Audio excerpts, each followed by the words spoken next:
అమలు కాని హామీలిచ్చి కాంగ్రెస్ అధికారంలోకి వచ్చిందన్నారు జహీరాబాద్ పార్లమెంటు బీఆర్ఎస్ అభ్యర్థి గాలి అనిల్ కుమార్. జహీరాబాద్ పార్లమెంటు పరిధిలోని నారాయణఖేడ్, శంకరంపేటలో రోడ్ షోలో పాల్గొన్నారు.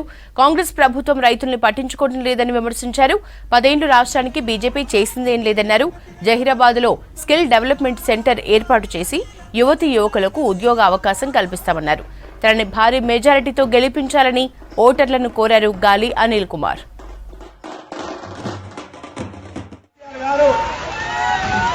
జహీరాబాద్ బీఆర్ఎస్ అభ్యర్థిగా ప్రకటించి మీ మధ్యకు పంపించారు. మీరందరూ కూడా ఆశీర్వదించాలని చెప్పి కోరుతూ, మరి మే 13 నాడు పార్లమెంట్ ఎలక్షన్ జరగబోతా ఉన్నాయి.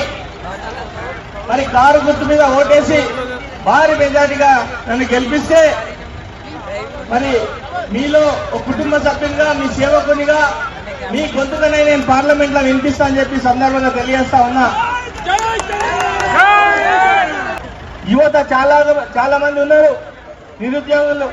వాళ్ళందరికీ ఉద్యోగాలు ఇచ్చే విధంగా మరి మన స్థానిక జహీరాబాద్ పార్లమెంట్ లో నిధులు ఉంది.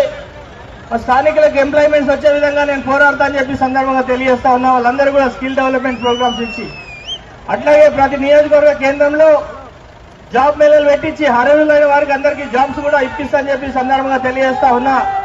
మరి మీరందరూ కూడా కారు గుర్తు మీద ఓటేసి నన్ను భారీ మెజార్టీగా గెలిపి